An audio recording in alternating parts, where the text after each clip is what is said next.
Bom, vamos dar um tempinho, porque eu sempre espero pelo menos uns 5 minutinhos, o pessoal, assim, acabar de sair do trânsito da casa, né, do banheiro, conseguir escovar o dente, o pessoal chega.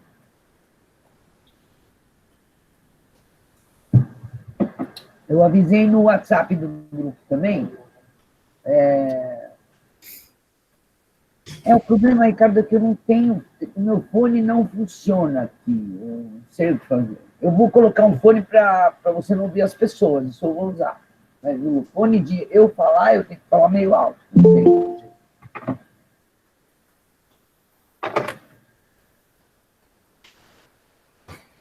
É a Renata que está entrando. Oi, Renata, que saudade, meu Deus. Oi. Ai. Eu estou almoçando agora, então eu vou desligar a câmera, tá? Para não ficar aquela... Tá bom. Tá bom, a gente se vê logo depois, tá linda.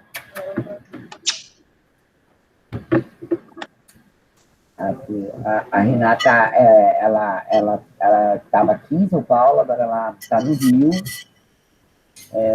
na Fluminense, depois ela fala.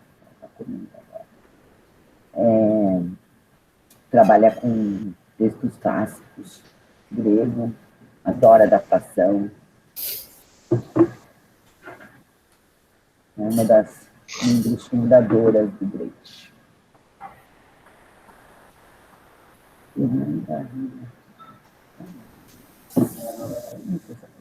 Oi.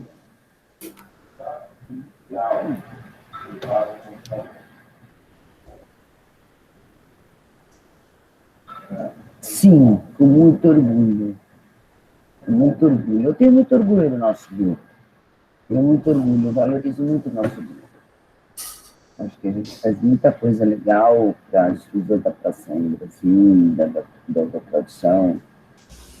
Né? Assim, a gente sempre trazer coisas novas, textos que estão saindo, as discussões os próprios professores, né? O pessoal da Instituto PJ, gente, eu estava escrevendo um pouco sobre isso outro dia, né? Se a gente for pensar, a gente trouxe... O Thomas Litt estava aqui, né? A gente falando oi para ele, assim, sentadinho do nosso lado, né? Isso em 2017. A Camila Elliott, sabe? Não. Lawrence Raw, foi o primeiro, né, que veio. Não tinha muito trabalho no lugar.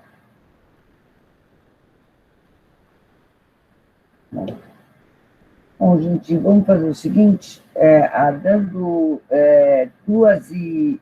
Não, para entrar, porque está falando assim, permitir.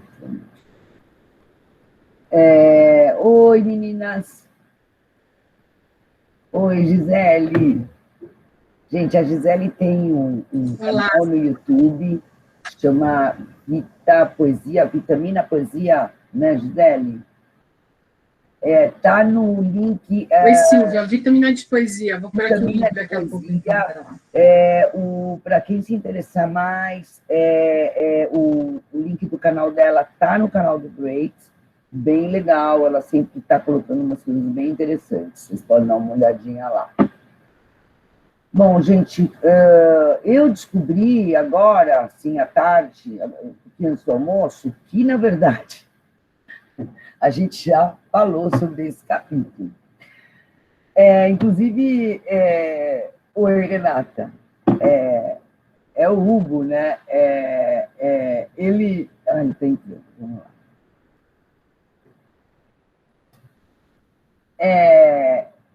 A gente já viu esse capítulo. Eu vou falar a verdade, gente. Olha, eu não sou a pessoa mais confiável. Aliás, eu adoraria que alguém fizesse ata. A Gisele, que você faz hoje, né, Gisele? Porque eu sou péssima para isso, eu acabo escrevendo um monte de coisa que eu queria falar e não falei, coloco na ata. Não é assim que faz ata. E eu esqueci que a gente já tinha visto esse capítulo, o John colocou na lista dos capítulos a serem discutidos, inclusive estava no final, eu falei, não, John, vamos, né, como muita gente já leu, eu lembrava que a gente já tinha lido o capítulo,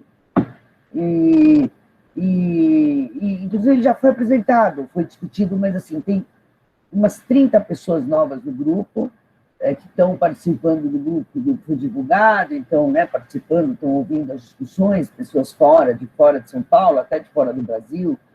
Tem uma pessoa, na última reunião, que ela estava aqui, da Inglaterra. Eu me confundi. Aí ele agora falou no grupo, mas Silvia, a gente já viu, eu apresentei isso, inclusive o Augusto também me comentou, a Lorena do Reino Unido, muito simpática.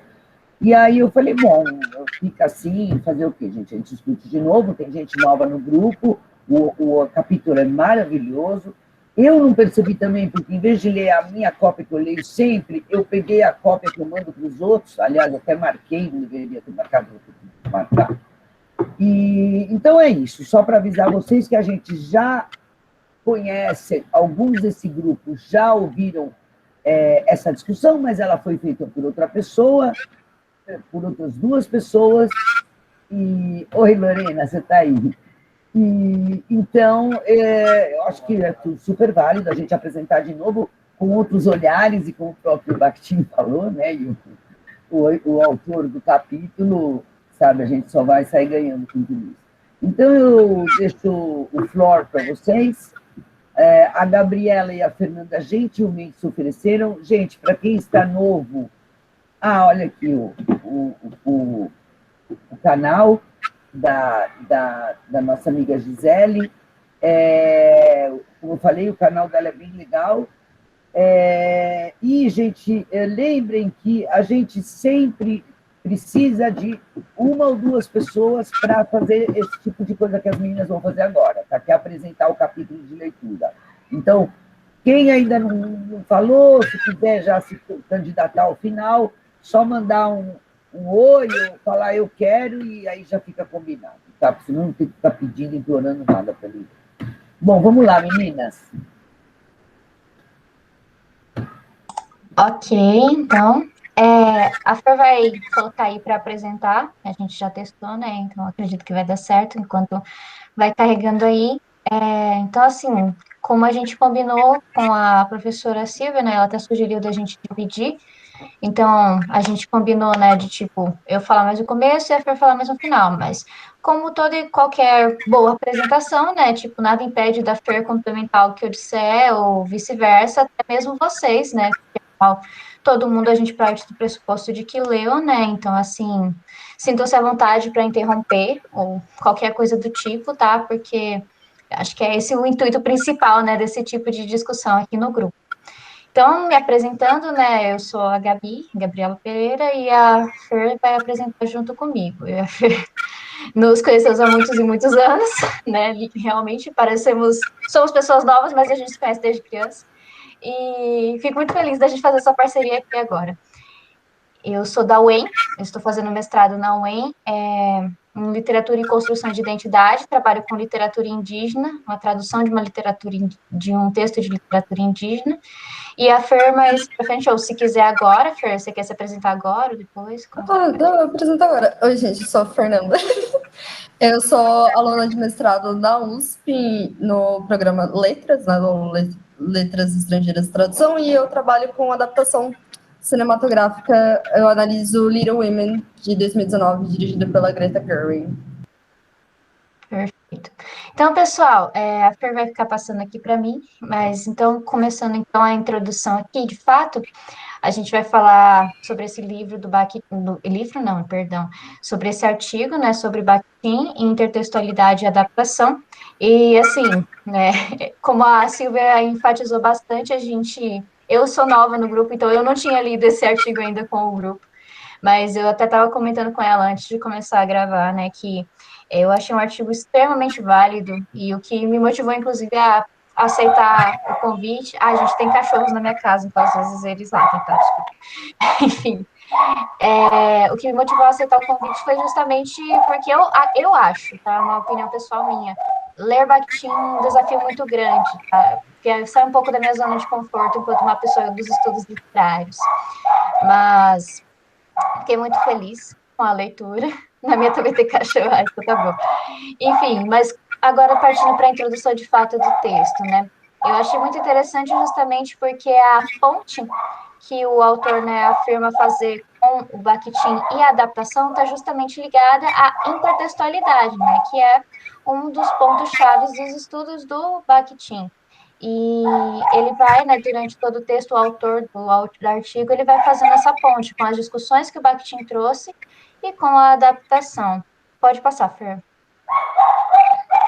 Enfim, e daí, né, além do Bakhtin, é importante enfatizar que o autor cita outros autores que estudaram Bakhtin e adaptação e também fizeram essa ponte. Então, vamos dizer assim, não foi algo que o autor do artigo inventou, tipo, não foi ele que inventou a roda nesse sentido, sabe? Outros já fizeram isso. Então, basicamente, esse artigo ele junta trabalhos assim, além de fazer as suas próprias conclusões em relação à ligação do Bakhtin com os estudos da adaptação. E nesse caso, ele cita aqui, logo na introdução, né? Difícil ouvir com latidos. Desculpa, John, acho que agora tá melhor, né? Qualquer coisa, se tiver muito ruim, vocês avisem, gente. Eu desligo a câmera do meu jeito aqui. Enfim, ele cita daí o Robert Stan, essa obra dele, Survivance Pleasures, e ele coloca justamente uma questão, né, muito interessante, na minha opinião, que fala que a insistência de Bakhtin na natureza onipresente dos textos justifica a aplicação das ideias de Bakhtin à mídia que ele nunca discutiu. Então é interessante, né, porque apesar de teoricamente Bakhtin não ter tratado, né, sobre tipo adaptações de filme, de romance para filmes e de outras, a teoria dele é válida para a gente verificar isso, né? E daí, esse Robert Stan, ele faz um estudo justamente fazendo isso, né? Utilizando a teoria da intertextualidade do Bakhtin para fazer uma análise sobre uma adaptação de literatura para filmes. E ele usa os conceitos bakhtinianos para justificar, vamos dizer assim, esse trabalho, né? E daí, né, ele coloca, né, que lançam suspeitas sobre as ideias de pureza e essência e origem, e, portanto, impactam indiretamente na discussão da adaptação, né? Então, de novo, Bakhtin, teoricamente, ele não discutiu sobre a adaptação, mas indiretamente ele auxilia nesse tipo de estudo e da teoria da adaptação. Pode passar, Fer. Ok. E daí, na outra seção do artigo, né, vocês podem ver que os títulos dos slides, caso vocês estejam acompanhando com o PDF que a Silvia mandou, são os subtítulos do artigo. Então, para vocês irem se localizando, eu e a Fer achamos mais fácil assim. E as páginas são as páginas do PDF, tá? Então, caso vocês queiram localizar aí ou coisas do tipo. Enfim, e daí ele vai para a seção Why is Bakhtin important to Adaptation Studies? E ele começa justamente falando que uma das ideias do Bakhtin é de que ele busca justificar que uma coisa pode ser uma coisa e outra coisa ao mesmo tempo. É literalmente isso que está escrito no texto. E querendo ou não, isso tem muito a ver, né, de novo, indiretamente com os estudos da adaptação, né, tipo, a gente pode falar de Romeu e Julieta, né, vai ter esse exemplo, a gente pode tratar Romeu e Julieta tanto como peça, tanto quanto encenação, tanto quanto filme, e tudo são a mesma coisa, só que são outras coisas ao mesmo tempo, sabe? Então, é muito interessante essa premissa. É por isso que eu julgo muito válida essa discussão, apesar de achar Bakhtin muito difícil, achei muito válido esse artigo por conta desses insights que eu ainda não tinha tido com muita clareza. E daí, né, e isso também é importante deixar claro que o artigo coloca, né, que é algo que pode justificar tanto uma premissa ligada aos estudos da tradução quanto aos estudos da adaptação, né? Eu acho que ambos conversam muito nesse quesito e o autor fica reforçando bastante isso. Enfim, daí ele coloca também que o Bakhtin argumentou que qualquer ato de tradução força o tradutor a reconhecer a relação entre uma língua e outra. A tradução separa o que é dito de como é dito. Eu acho que isso que é o mais interessante, sabe? A gente entender que há uma separação do que é dito de como é dito, porque independentemente, né, nós que estudamos a tradução sabemos que não importa o quanto a gente, como tradutor, se esforce para tentar trazer o que é dito na nossa tradução, sempre vai ser dito de outra maneira, em outro contexto, de outra forma. Então, interessante a gente fazer essas conexões. Pode passar, Fer. E daí, continuando, a partir daqui, o autor ele começa a trazer várias definições. Então, vocês vão ver que durante todo o texto, o autor vai começar a trazer definições de tradução, adaptação e alguns outros conceitos, mas principalmente a adaptação. Mas, a princípio, aqui ele traz, né, uma definição, uma primeira definição, vamos dizer assim, que ele dá sobre a tradução. Ele fala da tradução principalmente ligada a linguagem literária aqui para trazer uma definição. Então, ele coloca a tradução, a linguagem literária, é diferente de uma verdade absoluta. É algo relativo, pois algo pode ser visto como uma verdade absoluta pelo contador ou escritor, e não pelo ouvinte. E é interessante porque no artigo ele dá um exemplo, né? Que ele fala assim, quando a gente vê algo literário, é algo que a gente não tem essa confiabilidade, né? A gente não vê isso como uma verdade absoluta. E aí ele dá o exemplo, tipo, uma pessoa que vai contar uma coisa que aconteceu com ela, e daí a pessoa que vai contar o que aconteceu com ela começa. Então, na primeira linha, aconteceu isso, isso e isso. Então, se a pessoa falou na primeira linha, você já entende que isso é algo literário, portanto, não é uma verdade absoluta. Então, você vai ter outro tipo de entendimento sobre isso, não vai encarar isso como uma verdade absoluta. E o autor defende que essa divisão de você entender que traduzir um texto literário que não é uma verdade absoluta é diferente de você traduzir outros tipos de texto. Isso também é algo muito interessante de se pensar. E daí, seguindo o raciocínio, né, ele coloca que na tradução há uma ruptura completa entre a linguagem e seu material, visto que quando um texto literário é traduzido, a fragmentação do conteúdo e do significado, né, que é justamente aquilo que eu estava comentando sobre o slide anterior.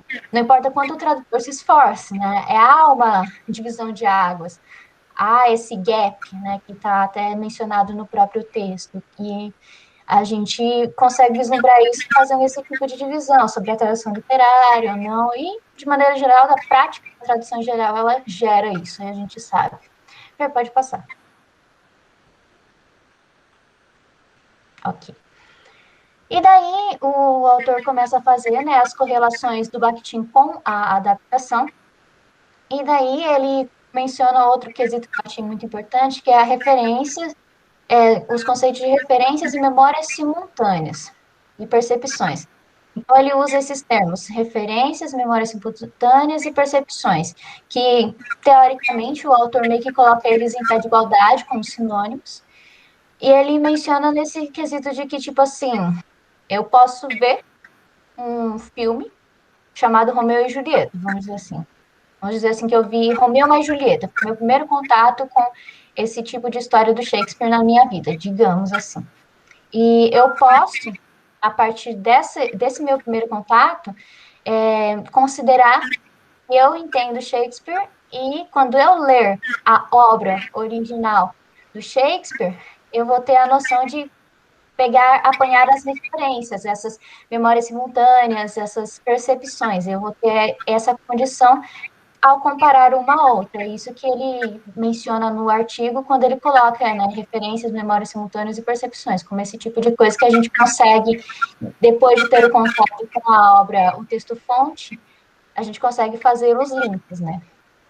Enfim, e daí é interessante que no texto o autor coloca, né, que essas referências, memórias simultâneas e percepções, elas estão tão conectadas que quando a gente tem o contato, né, do texto-fonte com o texto de chegada, né, que pode ser tanto uma tradução quanto uma adaptação, mas principalmente aqui uma adaptação, ele fala que os significados, essas referências, elas ficam procurando umas às outras, né, searching each other, se não me engano era esse o termo em inglês.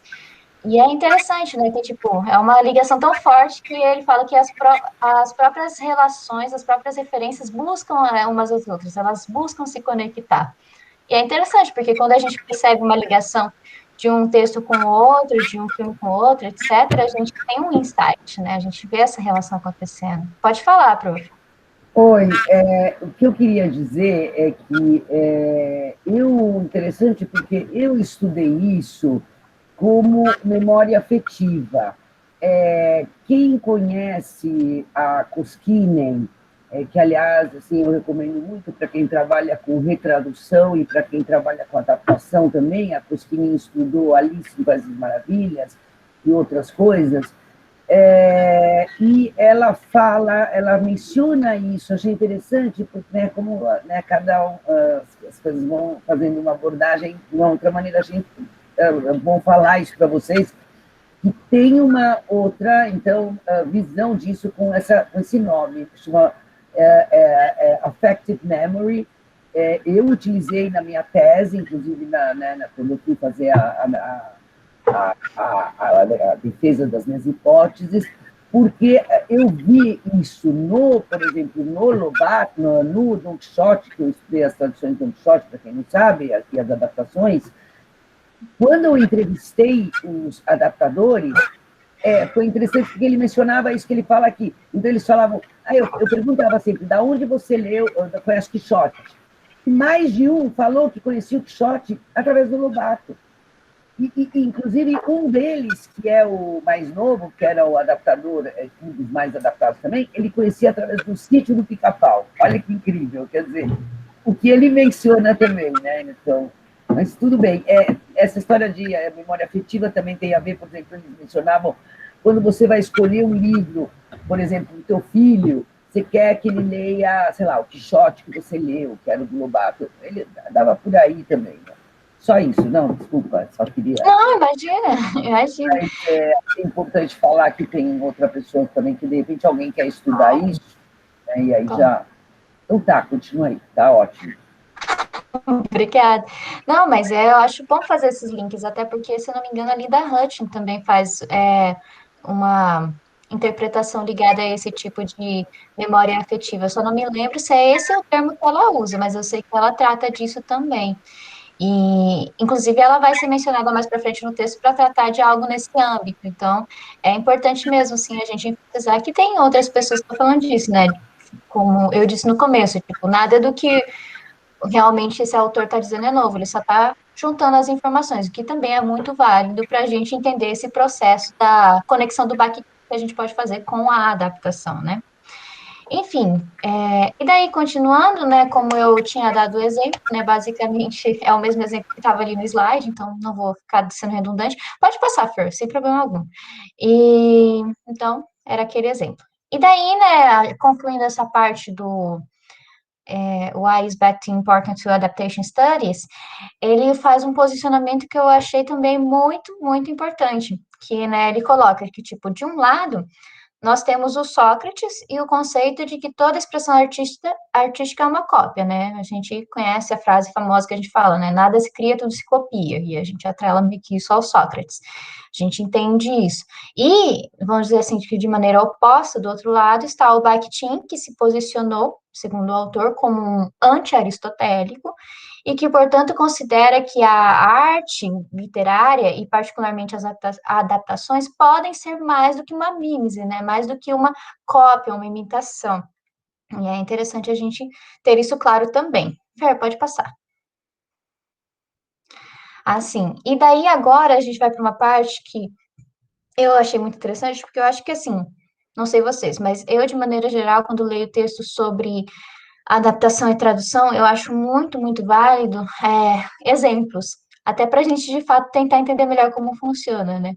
E eu gostei muito desse exemplo, do exemplo que eu vou mostrar no próximo slide, sobre essas questões ligadas à contribuição do Bakhtin para os estudos da adaptação. Então, nós temos ali, né, que, segundo o autor, o Bakhtin entende como literatura esse vão, né, esse gap entre língua e conteúdo, e que por causa disso ele acreditava que as palavras ou textos nunca poderiam expressar exatamente o que o falante gostaria. E tem até, inclusive, aquela situação famosa que dizem do Drummond, né, em que os repórteres chegam para ele e falam, olha, Drummond, tem uma galera aí, uns acadêmicos que descobriram mais de 100 interpretações diferentes para um poema seu. Eu não lembro exatamente se era um poema, um texto, enfim. E aí ele, nossa, e essa frase eu sei que ele disse, nem eu sabia que queria dizer tanto. Vocês podem me corrigir se era outra pessoa, mas eu acredito que é esse o contexto. E é interessante justamente por isso, né? Porque a gente entende que mesmo uma pessoa que produz uma literatura, ela nunca nunca vai conseguir, de fato, transcrever aquilo que está na mente dela para o papel enquanto literatura. Ela nunca vai ter realmente esse 100% de transmissão. Assim como a tradução e a adaptação acabam também não fazendo isso de maneira 100%, porque nem o próprio autor consegue fazer isso com a sua obra literária, né? Enfim, e daí, continuando ali, pois assim que expostos, né, entram em negociação ou diálogo com os ouvintes receptores. Pensamento e linguagem. Isso, Vygotsky, muito obrigada, Gisele. Sim, de fato, o Vygotsky também trata disso justamente de uma maneira bem mais clara, em que ele fala justamente, né, dessa ligação e dessa diferença entre você pensar uma coisa e transmitir isso na nossa linguagem escrita, né? Eu não sou uma autoridade para falar sobre isso, mas eu entendo a linha do pensamento, Gisele, tem familiaridade, muito boa a sua contribuição em relação a isso, sim. Enfim, falada também, não só a escrita, sim, com certeza, tanto a falada quanto a escrita, nem tudo que a gente pensa a gente fala, mesmo a gente querendo dizer, que é aquela coisa, né, eu não queria dizer isso, mas você disse, né, então é muito interessante esse tipo de discussão. Silvia, eu escrevo e sempre me surpreendo ao ver que meus leitores descobrem os meus textos, exatamente, né, Silvia, é o famoso, nem eu sabia que ia dizer tanto, né, enfim. Ai, desculpa, deixa eu só, é que, tipo, se a gente for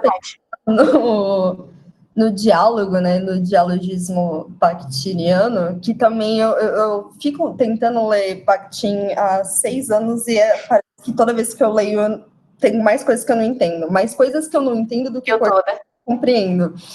Mas se a gente for pensar na parte do dialogismo e na parte da discursividade, né, os nossos discursos daí entra em intradiscursos e por aí vai, eles são construções simbólicas que partem de um inconsciente, de uma coletividade, né? Então, por mais que a gente também tenha compreensão do que certos discursos nossos significam, porque a gente tem consciência daquilo, outros são construções inconscientes simbólicas que vêm de contextos e construções socioculturais e sociopolíticas que vão se embolando e constroem o nosso discurso. Então, até a gente tomar essa consciência do que realmente a gente quer dizer, porque nem sempre a gente quer dizer, né? É um processo muito longo. Sim, sim, e é legal porque, assim, como eu falei, né, a minha zona de conforto é mais a literatura, apesar de que nunca você, de fato, consegue se desvencilhar da linguística, né, então, assim, só que a gente vê que é uma pira, assim, muito louca quando a gente começa a entrar nisso, igual o pessoal que comentou, né, que tem o Wigton, também fala sobre como a linguagem é precária, usando o Lacan, então, veja, a gente já vai para o Lacan, que é um cara da psicologia, então a gente consegue fazer uma pira muito louca, se a gente quiser, só em cima dessa ideia. E, de fato, é muito interessante, né, a gente pensar que o pensamento, quando transcrito, transmitido em linguagem, nunca vai ser equivalente. Assim como nunca nenhuma tradução vai ser equivalente ao texto-fonte.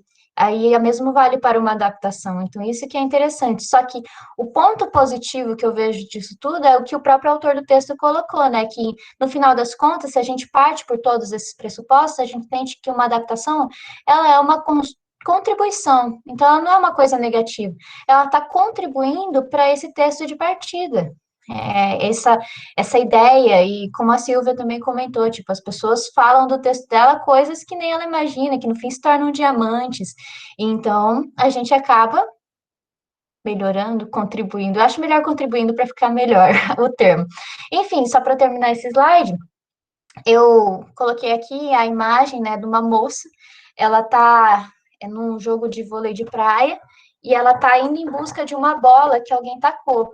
E isso daí é um exemplo que está no próprio artigo, em que ele fala que se você está jogando vôlei de praia num dia que está ventando muito forte, você, como o receptor que vai pegar a bola, você vai ter que se adaptar à direção em que a pessoa que sacou a bola direcionou a bola e ao vento que vai redirecionar a bola. Então, são todas essas, que no caso ele não coloca se adaptar, ele fala para que o receptor tem que se ajustar.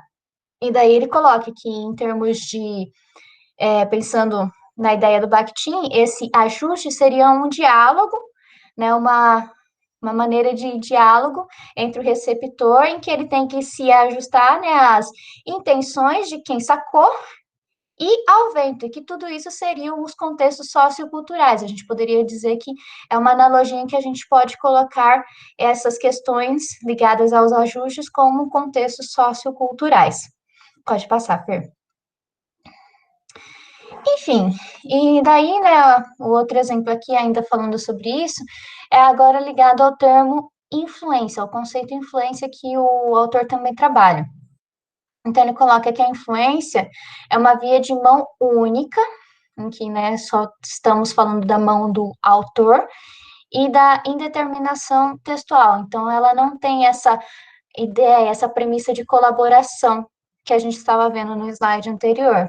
Só que, apesar disso, ele coloca aqui que o Gordon Brown, vocês me corrijam se a pronúncia estiver errada, afirma que qualquer releitura ou adaptação de um texto está sempre influenciando o trabalho original. Então, de novo, né, apesar dessa ideia de que a influência ela é uma via de mão única, se a gente parte do pressuposto que tudo sempre vai haver uma contribuição, quando a gente faz uma tradução, uma adaptação, a gente entende que há uma influência, e há uma influência de mão dupla. E ele dá o exemplo, né, o autor do texto, utilizando de um exemplo ligado à Terra e à Lua. Então, né, não sei se vocês estudaram, conhecem a ideia, mas imagino que vocês já ouviram falar que a Lua e a Terra, elas estão ligadas por uma espécie de campo magnético. Então, a Lua, por conta disso, ela influencia nas marés, por exemplo, aqui do mundo de maneira geral. E, ao mesmo tempo, a Terra influencia na Lua por outros aspectos, que eu confesso que não me lembro agora. Mas há essa relação em que uma depende da outra e que uma contribui com a outra de alguma maneira, talvez não com o mesmo peso, mas essa contribuição, essa influência, ela existe. E esse é o exemplo que ele coloca, dessa influência entre os dois textos, que a gente poderia falar da influência entre o texto-fonte e uma tradução ou uma adaptação, o que eu acho também extremamente válido. Pode passar, Fer. Ok. Aí, ainda aqui, seguindo nesse subtópico, why is dialogue important to adaptation studies? Então, por que há esse diálogo, qual que é a importância disso? E daí, né, de novo, o autor coloca esse exemplo de Romeu e Julieta, que eu já comentei, então acredito que não preciso ficar enfatizando, mas o que eu gostei que o autor coloca é que quando a gente pensa numa adaptação, numa tradução de Romeu e Julieta, e pensamos na obra escrita pelo Shakespeare, e a gente entende que há uma negociação, né? Há uma negociação entre as traduções e as adaptações com o original. E é interessante porque se a gente pensa que há essa negociação, a gente entende que o entendimento tradicional de fidelidade ao texto se torna uma grande falácia, porque se há essa contribuição, esse diálogo que a gente viu, né, entre um e o outro, não é uma coisa que só acontece na tradução, mas isso também acaba influenciando no texto-fonte, a gente pode concluir, segundo o autor do artigo, que a fidelidade é uma ilusão. Não tem como ter fidelidade, porque se eu faço uma tradução, uma adaptação, e eu acabo afetando o texto-fonte, então não existe fidelidade. E isso, assim, é uma coisa que talvez para muita gente é um mind-blowing, né? É uma explosão, porque também para mim eu fiquei, tipo, olha só, uma justificativa muito válida dessa questão da fidelidade, que eu confesso que não tinha pensado nem visto ainda. E daí, seguindo essa mesma... eu também odeio o termo fidelidade, mas eu acho que justamente o autor concluindo que a fidelidade é uma ilusão, a gente consegue deixar bem claro, né, que fidelidade é uma ilusão, portanto, a gente não deve usar esse termo. Porque pelo amor, não aguento, olha, mas tudo bem. Não, Adorei ter um argumento para falar mal. Eu também. Mas eu acho que a grande maioria das pessoas que estudam tradução e adaptação tem ranço, né, desse termo, essa é a grande verdade. Eu acho que poucos são os que não têm. Mas, de fato, e como a Silvia falou, é um bom argumento para qualquer um aí que estiver escrevendo alguma coisa usar a partir desse artigo, fica a dica. Enfim, aí seguindo aqui esse pensamento, o autor do artigo coloca o Venuti e fala que o Venuti, né, ele trata a tradução e também o autor do texto acrescenta que isso também pode estar ligado à adaptação, então vamos dizer assim, que o Venuti, usando a ideia do Venuti, a gente pode entender a tradução e a adaptação, que elas não deveriam ser lidas, quer dizer, que elas deveriam ser lidas, perdão, não com o objetivo de acessar a liberdade ou a fidelidade, mas o que ainda não foi descoberto, né, o que está uncover, né, a palavra que estava em inglês, então é isso que eu achei interessante, né, tipo, a gente entender que parte do que a gente poderia dizer que o objetivo de uma adaptação ou de uma tradução é a gente justamente fazer essa contribuição, a gente fazer com que as pessoas abram os olhos em relação a coisas que ninguém tinha percebido antes. E eu acho isso, honestamente, como uma pessoa que adora os estudos da tradução, acho que essa é a magia da coisa, entendeu?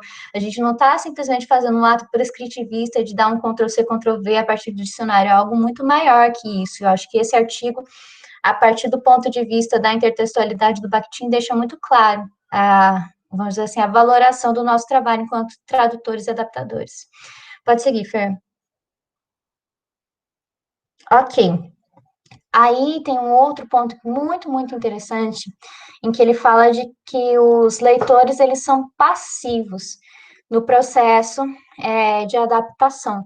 E vamos dizer assim, que o autor, pensando na premissa do Bakhtin, ele acredita que isso deveria mudar, deveria ser subvertido. Então, ele coloca, né, que o Bakhtin sugere que eles deveriam se tornar ativos na forma do texto, afirmando que os textos que experienciamos se tornam parte de nós, né? Aí eu acho que volta àquela ideia que a Silva colocou da memória afetiva, né? De que quando a gente lê, a gente acaba internalizando, principalmente quando a gente tem, de fato, né, essa memória afetiva, a gente acaba gostando, se torna algo nosso, ao ponto de que, quando a gente vê uma adaptação e a gente não gosta dela, porque não cumpriu com aquilo que eu estava tendo como sagrado para mim, porque não contemplou as experiências que eu amei, a gente acaba pegando ranço, igual muitas pessoas acabam pegando ranço, e às vezes até a gente, né, quando a gente não entendia muito da coisa. Então, é algo muito importante de se enfatizar também, que, né, os leitores têm um papel passivo, só que ao mesmo tempo que eles têm um papel passivo, quando eles têm a memória afetiva e vem uma adaptação, uma tradução que não se enquadra naquilo que eles projetaram para eles, colocaram para eles, internalizaram a revolta que a gente tanto conhece e discute também. Pode seguir, Fer. Deixa eu só acrescentar um negócio. Eu vou tirar um pouco dos estudos da adaptação das letras e eu vou... O Robert Stan, ele tem um livro chamado Introduction to Film Theory, Introdução à Teoria do Cinema, do Filme, eu acho que é isso o nome do livro, em que ele vai falar sobre experiência estética. E daí o que a experiência estética fala, e o que eu discordo um pouco sobre isso, é que não existe passividade em relação a você experimentar a estética de uma coisa. Porque você, se a gente for para a área do discurso também, porque você nunca é passivo em relação ao que você está recebendo, né? Você sempre vai ter essas inferências, referências, interferências, não só do texto, mas dos textos que o texto se referencia do movimento do palimpsesto, mas como você também, como comunidade interpretativa, como memória afetiva de determinados textos, você vai receber isso de certa maneira que vai te tornar ativo nesse processo, né? Então, era só isso.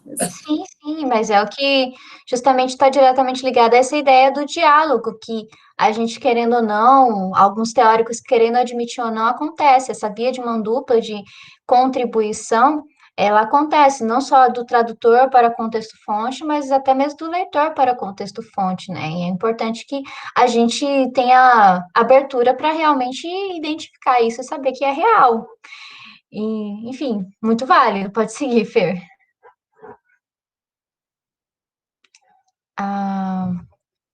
Tá, é porque why is dialogue DAO important to adaptation studies? Então, aí a gente vai continuar essa ideia do diálogo, e agora a gente vai cada vez mais chegar mais perto dos estudos de adaptação até a conclusão do texto. E daí, basicamente, né, o autor coloca aqui que o Bakhtin sugere que nós devemos descartar a ideia de fidelidade, né? Jogar ela fora, algo que para a gente não vai ser nem um pouco difícil, pelo que a Silvia comentou aqui, pois nós nunca devemos ignorar a responsabilidade entre a arte e aqueles que a consomem. E eu acho que essa frase aqui, né, diz tudo, resume todo o sentimento, acho que de muitos aqui de maneira geral. Pode seguir, Fer. Agora é com você. Então, né, porque os adaptadores adaptam, né? Tem um texto do Álvaro Ratzinger, que é o professor da Unesp, que é quem mexeu. Eu nunca sei, porque eu sempre menciono ele em vários artigos meus, 2 textos dele, eu nunca sei qual que eu tô falando. Tem um que é invertendo os vetores e tem quem mexeu no meu texto. Eu não sei qual desses 2 ele fala sobre isso. Mas ele vai falar sobre a fome por narrativas, né? E por causa dessa nossa memória afetiva, a gente tem contato com a literatura e com outras formas de meios comunicacionais que alimentam a nossa fonte, essa fome por narrativas, e a gente quer vê-las representadas de outras formas, interpretadas de outras formas, apesar que quando a gente vê, às vezes a gente julga por questões de infidelidade, né? Mas daí já entramos naquilo que estamos falando, sobre como não existe infidelidade em texto, porque, né, não temos como pontuar esse aspecto. Então, o que é ser adaptado, né? A gente sempre vai adaptar um texto. Então, a gente entra nessa configuração da materialidade do texto como texto. A gente pode entender texto como discurso, texto como interdiscurso, texto como um movimento palimpsêstico, né? Mas é um texto. E o texto artístico, ele está ligado aos domínios culturais compostos por superfícies limites. E, novamente, voltando para o dialogismo, os diálogos, no dialogismo, o enunciado que eu entendo, se vocês tiverem, se eu falar alguma merda, vocês me corrigem, mas eu sempre entendi o enunciado do dialogismo como a materialidade do que se fala. E nesses enunciados, então, a gente tem essas condições específicas e as finalidades de cada campo.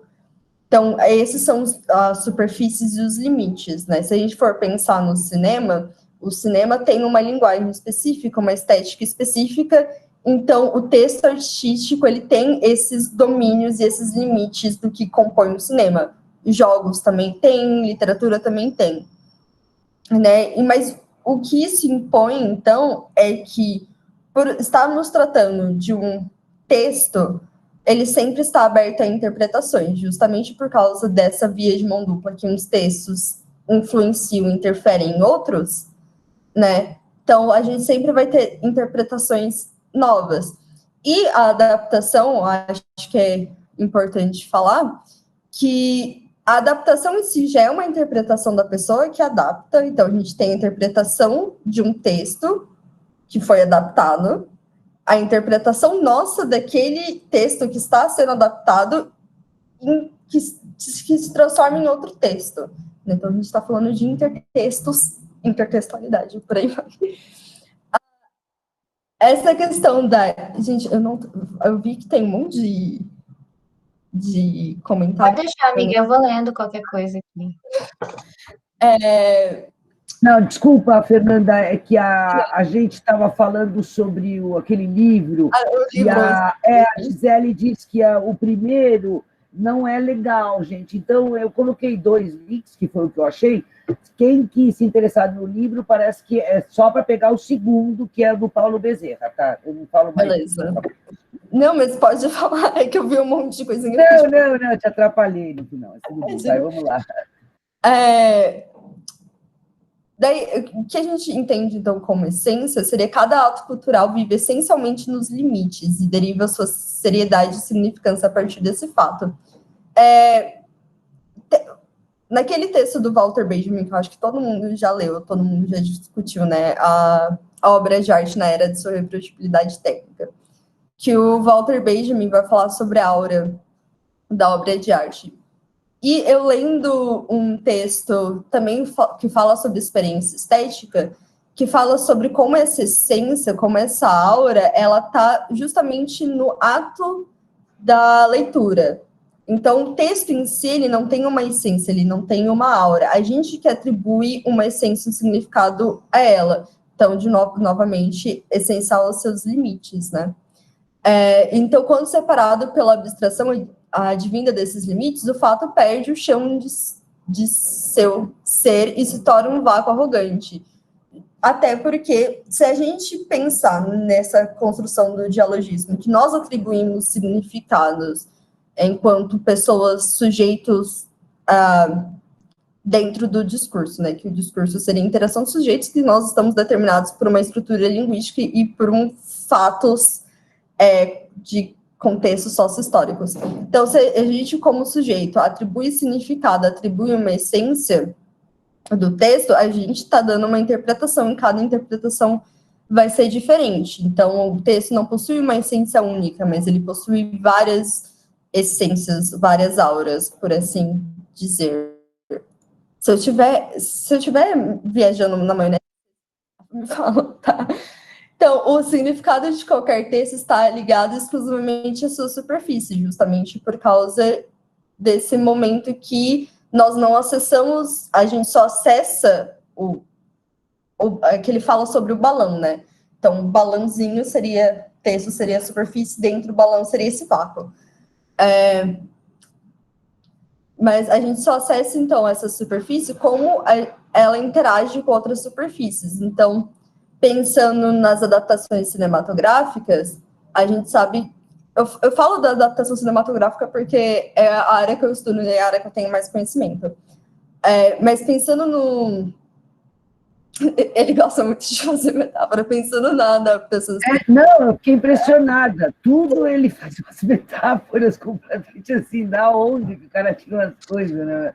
Bem criativo, né? Repara, eu fazia tempo que eu não vi um artigo com tanta metáfora, sério. Você vê que ele realmente dá aula, ele até fala, né? Ele usa muito para dar aula isso. Mas, desculpa, vai lá. Deixa o texto até um pouco essas ideias do Bakhtin mais tangíveis de serem entendidas. Mais leve, né?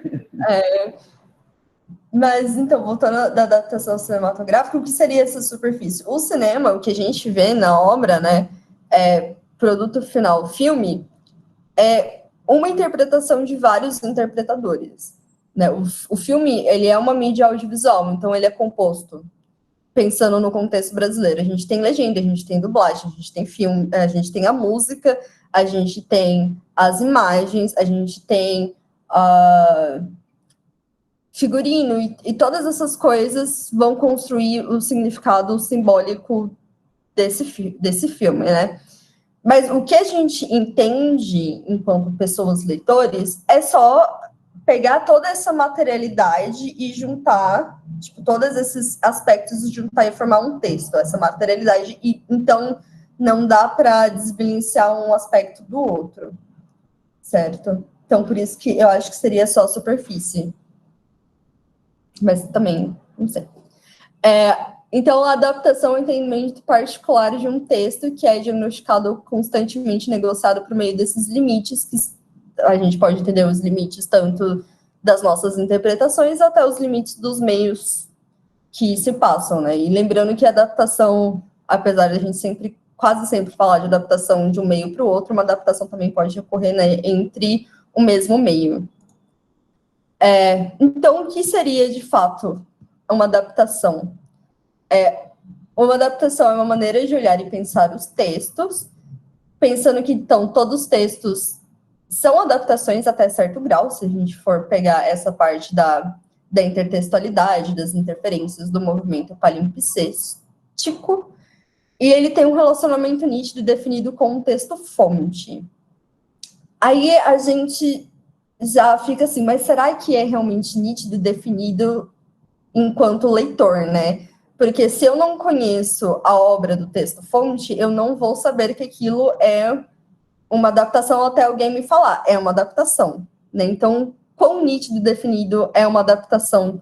E essa... Pode falar, Gabi.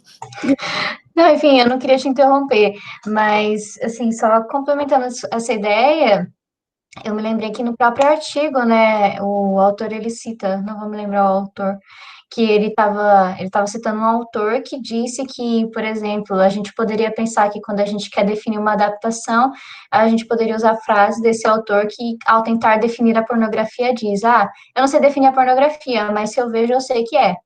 Então, assim, eu acho interessante porque, de certa forma, todos nós temos um pouco esse vício. Agora, talvez nós, estudiosos, não tanto, mas se você pergunta para uma pessoa o que é adaptação, ela pode muito bem falar isso. Tipo, eu sei o que é. Tipo, é igual o filme do Percy Jackson, por exemplo. Eu li os livros e eu vi os filmes. Então, eu sei que uma é a adaptação da outra, entende? Então, é interessante a gente pensar também nessa questão que parece até meio boba, mas que eu acho que é importante a gente discutir. Enfim, só esse comentário mesmo. Sim, sim. Mas, de novo, né, a gente entra nessa questão, porque algumas adaptações, realmente, você não percebe que elas são adaptações, a não ser se você realmente conheceu o texto-fonte. Eu fui perceber que As Patricinhas de Beverly Hills era uma adaptação de Emma, quando eu assisti o filme da Gwyneth Paltrow, que é uma adaptação de Emma, e eu falei assim, olha só, parece que eu já vi essa história em algum lugar. E daí que eu fui descobrir também o Rei Leão, né? A gente sabe que Rei Leão é de Hamlet porque a gente já ouviu falar, mas eu assisti quando era criança. E 10 coisas que eu dei em você também, né? O Cravo e a Rosa.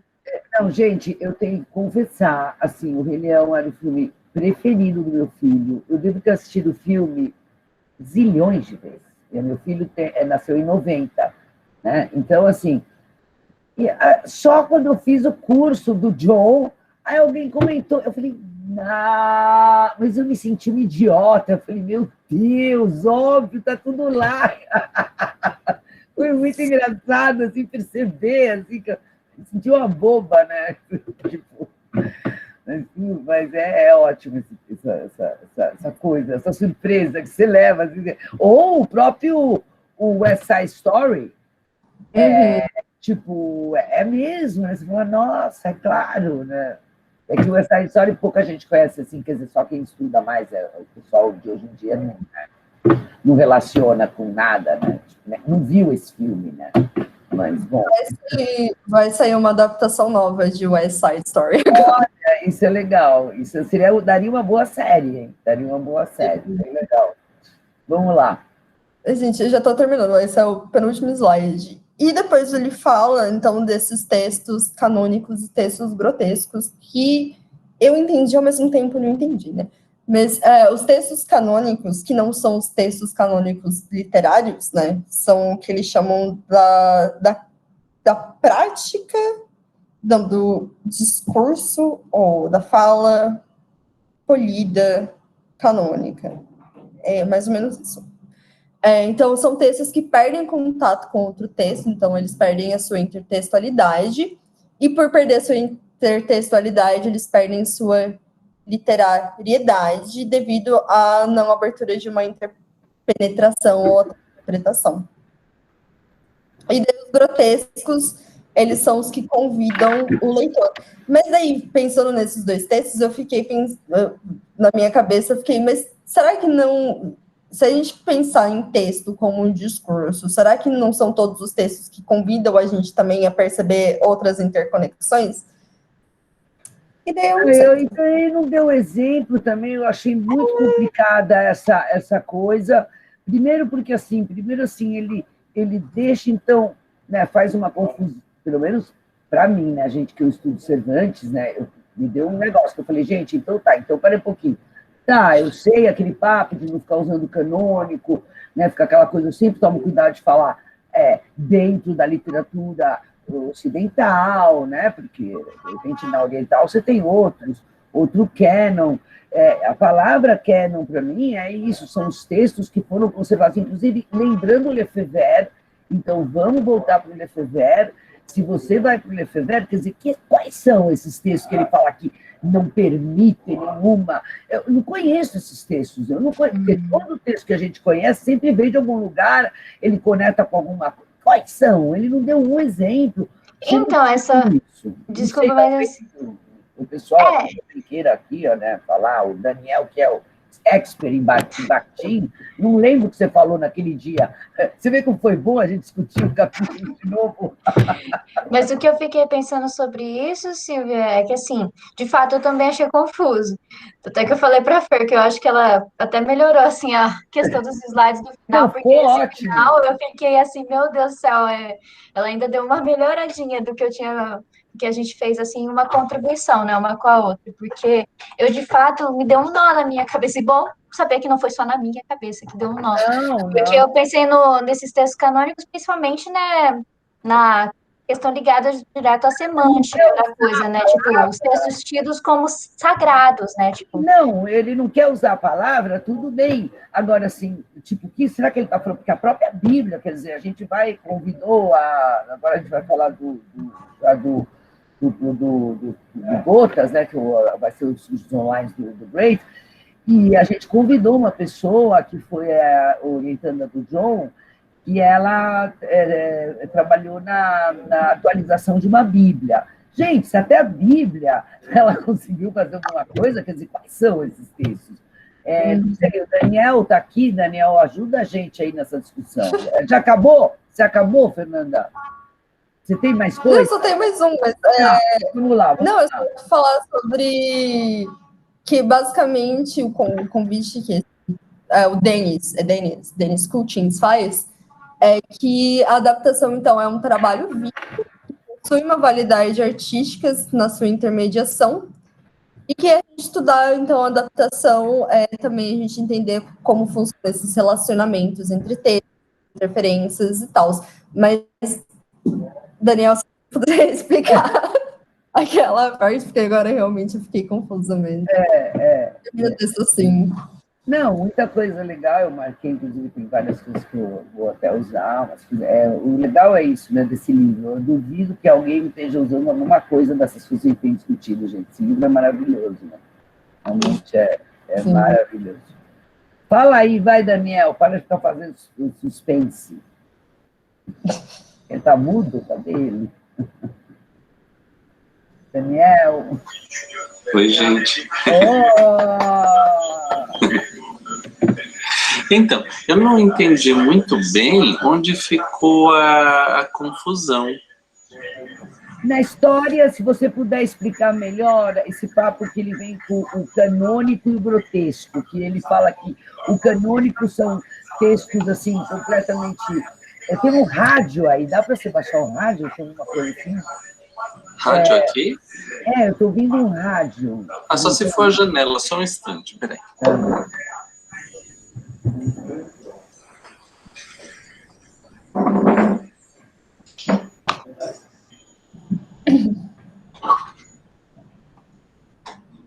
Olha o gatinho dele, que bonitinho. Que ótimo. Eu tenho um parecido. Ai, melhorou, Daniel, super melhorou. Super. Era a janela. Parecia que você estava com um rádio aqui, assim. Então, a nossa dúvida é o seguinte, se você pudesse esclarecer um pouco melhor esse assunto que ele fala dos canônicos, que seriam tipo como sabonetes, não pegaria nada, você não pode adaptar, você não pode trabalhar, meio como ele falaria, e os que ele chama de grotescos, que seriam aquela esponja, né? Por que ele fala, quais são esses canônicos, que ele não dá nenhum exemplo desses textos que, estão mortos praticamente, como ele mesmo fala, né? Que aí, voltando ao Lefebvre, um texto que não é reescrito, morre. Então, bom, deixa eu só diminuir um pouquinho a minha bola, né? Eu não sou o especialista em Bakhtin. Eu só gosto, eu leio um pouco, né? Eu estudei um pouco para o meu doutorado, mas quando entrar nessa... Porque o Bakhtin, assim, ele originalmente escreveu sobre literatura, né? Esse foi o grande ponto dele. E aí eu entrei em Bakhtin por via da língua, né, estudando linguística aplicada. Então eu tenho mais esta visão do Bakhtin. E agora eu estou tendo esse contato com ele para pensar coisas de tradução, de adaptação, né? Então, agora, de modo geral, o Bakhtin vai se preocupar com isso do grotesco quando ele está falando sobre a carnavalização, por exemplo, né? Talvez vocês lembrem de ter ouvido esse termo, se é que já não estudaram. Eu usei muito no Quixote, é por isso que eu achei estranho, entendeu? Ele cita até no artigo, o autor cita isso mesmo, a carnavalização. E o Quixote, aliás, o meu primeiro contato com o Bakhtin foi com esse livro, porque ele usa muito o Quixote para mostrar o Sancho, né, como a história, como o carnaval, e eu estudei muito isso, porque eu estudo carnaval também. Então, agora, não entendi por que ele fala isso, então, quer dizer, essa coisa que é canônico, você viu esse jogo que ele faz no final, que a Fernanda até fez um slide, porque ele coloca bem assim, tipo, um não pega nada, tipo, parece uma superfície lisa, né? Ele até usa essa expressão, seria uma coisa assim, tipo, lisa, não pega nada, e o outro rugoso, né? Você pode interpretar, você pode... A sensação que dá é que seria um texto congelado no tempo, mas quais são esses textos? Não sei. Então, ele trabalha com alguns textos, falando um pouquinho do Bakhtin, né? Então, que ele considera marcas de um momento de transformação. Então, por exemplo, me fugiu o nome agora, aquele autor francês do século XVI, que é considerado como o Rabelais. Rabelais, isso, exatamente. Então, ele usa bastante o Rabelais, por exemplo, para poder falar do grotesco, né? E aí, ele entende o grotesco nesse contexto de que, justamente como ele pode fugir a padrões, isso, exatamente. Ele foge a padrões, ele permite e ele convida que a gente entre também com sentidos para construir o sentido daquilo, né? Não é um texto fechado que... bom, todo texto é sujeito à interpretação, porque senão ele não funciona, mesmo a Bíblia, né? Então, só que alguns textos, eles se posicionam como imutáveis, né? Esse é o problema. E outros, eles se posicionam de modo a convidar mais e mais explicitamente a participação do leitor, né? Então, quando você pega um texto grotesco, dessa perspectiva, ele só vai fazer sentido se houver essa participação de modo intensivo, você entra dentro do texto. E aí que ele traz, por exemplo, essa coisa da carnavalização, né? Falando do carnaval, voltando lá, né, para a Idade Média, como aquele momento em que as pessoas saíam justamente do seu papel canônico, né, daquilo que elas são e se apresentam como sendo, para serem outras coisas.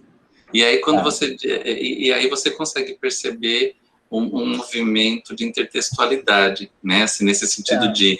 é como se, por exemplo, eu, Daniel, não fosse uma personagem. Eu sou, naturalmente, né, obviamente, o Daniel, né? E quando eu vou no carnaval, daí a carnavalização, né? Quando me dão um momento em que eu posso tirar essa máscara, eu vou ser outra coisa. Que é o mundo ao revés, que eles falam o famoso mundo ao revés, que é o... Exatamente, que é interessante, fica contraditório, porque é aí que a gente acha que a gente põe a máscara, né? Como se você pusesse uma máscara para o carnaval, você vai ser uma coisa que você não é o ano todo. Só que aí a teoria é que normalmente é nesta hora que você não está se vendo obrigado a ocupar uma posição que é reconhecida e aceita socialmente como sendo a sua, é nessa hora que você pode ser você, né? Marli, fala aí, vai, fala um pouco. Fala você, vai. Oi, Silvia. Não, eu até achei interessante a pergunta da Gabriela. Eu queria também saber um exemplo desses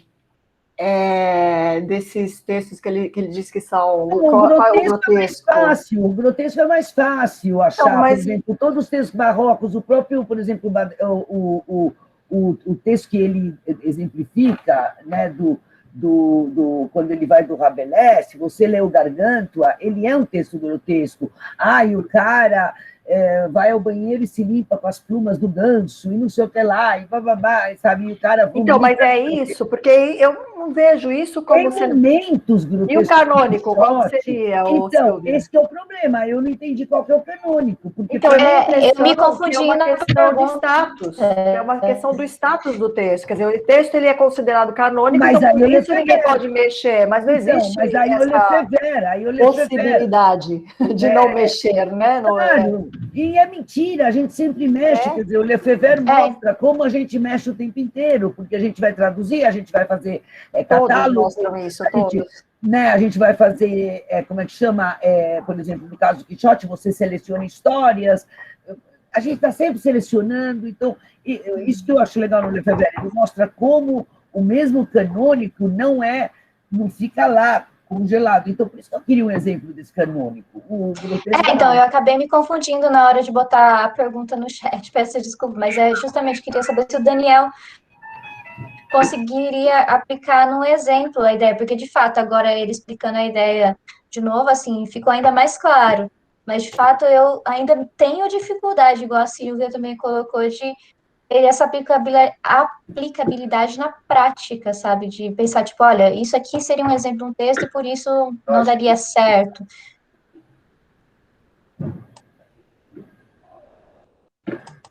Então, a questão, eu entendo, né, a leitura que eu faço é esta. Há textos que se apresentam como canônicos. Então, se você pensar... Mas né, são colocados... Se eu pensar da Bíblia, né? Tá, tudo bem. Né? Então, há textos que se apresentam como imexíveis. E aí, a gente entra naquela convenção social, né? E a sociedade aceita que esses textos são imexíveis. Então, mesmo a Bíblia, né? Você pode estudar a Bíblia como uma referência religiosa, espiritual, aquela coisa toda, mas você pode estudar a Bíblia como um texto literário. Sim. Que é uma visão mais recente na história da Bíblia, né? Porque em determinado momento do passado isso seria uma blasfêmia, né?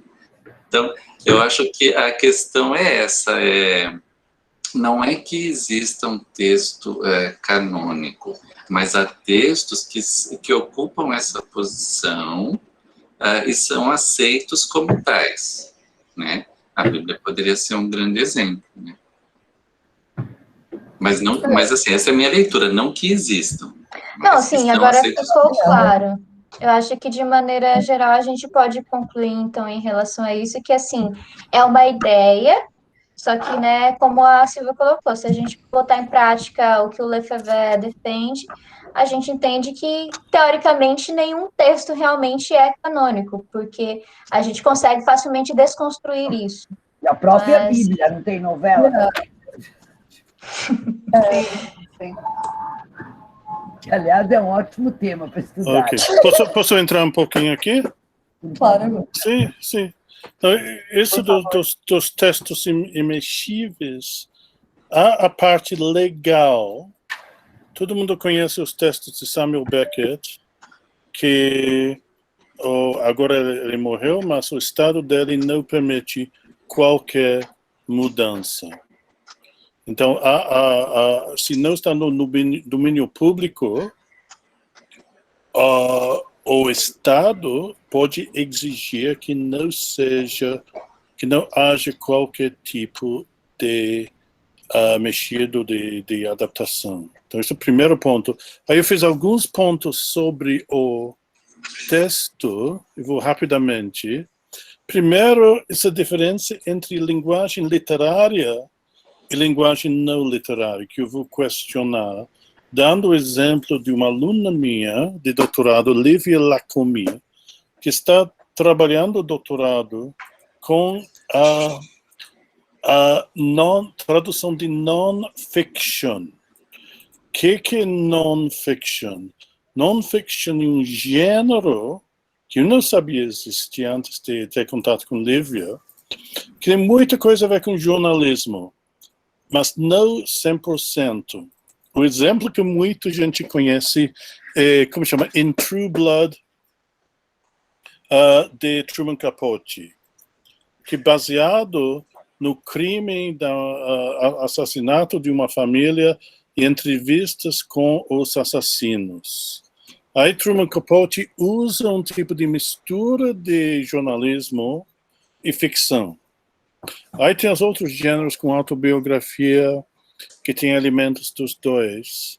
Então eu vou questionar essa distinção entre linguagem literária e não literária. Toda linguagem literária, entre aspas, não é Shall I Compare Thee to a Summer's Day, soneto de Shakespeare. Há muitos tipos diferentes e muitos gêneros de linguagem não literária usa-se metáforas, elementos que associamos com literatura. Segundo ponto, essa ideia do que chama lead viewer, eles que sabem o que acontece, que estão sempre fazendo aquela comparação entre o original e a adaptação, positivamente, ou fidelity. Experiência experiência quando você sabe e muito diferente quando não sabe. Por exemplo, uns anos atrás eu estava em Istambul, morando em Istambul. Minha mãe veio me visitar. Minha mãe não tem leitura quase nenhuma e eu levei ela para assistir a ópera de Macbeth. Ela não sabia o que acontecia. Ele sempre estava se perguntando o que ia acontecer no fim. Experiência diferente. Tem um professor, Douglas Lanier, professor de adaptação de Shakespeare, Universidade de New Hampshire. Ele sempre leva a irmã dele para assistir a espetáculos, adaptações, para ter a opinião dela. Ela não é professora de adaptação de literatura. Essa ideia de que a reescritura pode influenciar a nossa ideia do original é muito interessante. Me lembro no livro de David Lodge, eu acho que foi Small World. Essas são sátiras do mundo acadêmico. Eu recomendo para todo mundo. Tem traduções em português. David Lodge, Small World, Changing Places. E ele, humoristicamente, fala que tal professor está escrevendo uma tese da influência de T.S. Eliot sobre Shakespeare. Então ele está brincando, mas realmente esse ponto é importante, que depois de ler, por exemplo, Ulisses de Joyce, pensamos de outra maneira de Homero. Isso acontece comigo quando eu faço leituras, eu penso de novo sobre a obra original. Essa ideia de Linda Hutcheon, we encompass, grasp, text becomes part of us, essa parte físico interessante. Venuti, os interpretantes de Venuti, eu estudei um pouco isso, eu acho que ele não fala muito, podia ter falado muito bom, não tem espaço. Para Venuti, tem os interpretantes formais, estrutura, trama, estilo, conceito de gênero. Tem os intérpretes temáticos, códigos, valores, ideologia, visão moral, política. E eu acrescentei a isso interpretante linguístico, a maneira na qual o elemento linguístico muda muito, por exemplo, em adaptações de Shakespeare. Sim, outro ponto de Linda Hutcheon que ele menciona, pleasure of interplay with text. De novo, esse elemento que temos, conhecemos o original, gostamos de ver a nova adaptação, interessante para nós. O elemento que Linda Hutcheon enfatiza bastante. O ponto que foi levantado agora, canonical texts don't lend themselves to interpenetration, é o que Daniel e Silvia Gabriela, Fernanda estavam falando, sim, eu apontei isso, há sempre adaptações de Shakespeare. Eu me pergunto se, quando Bakhtin escrevia, havia um pouco mais reverência aos clássicos. Então, eu não sei se tem um elemento histórico que entra aqui.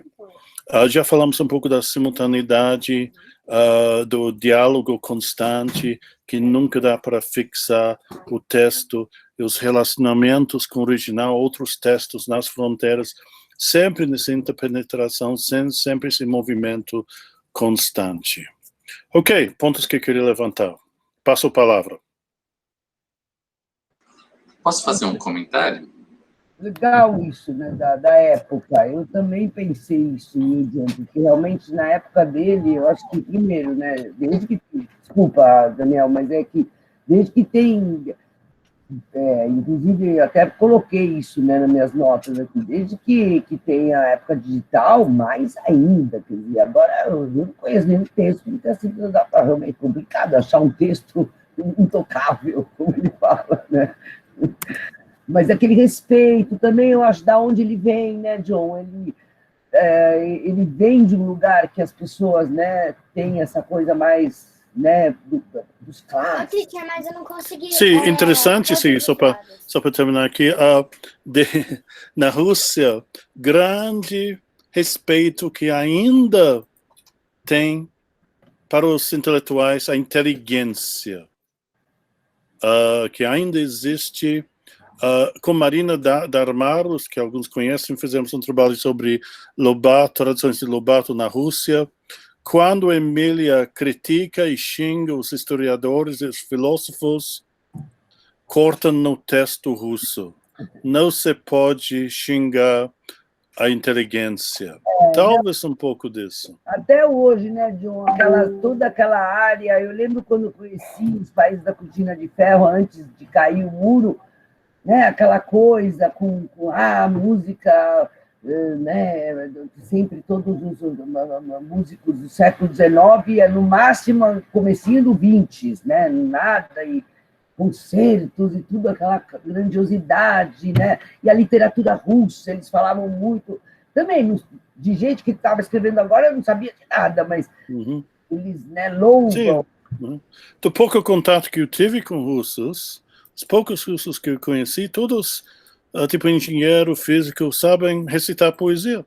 Sim, biólogos também. Eu conheci alguns biólogos, sabiam poesias do tipo, né, esses Pushkin, essas pessoas assim clássicas deles.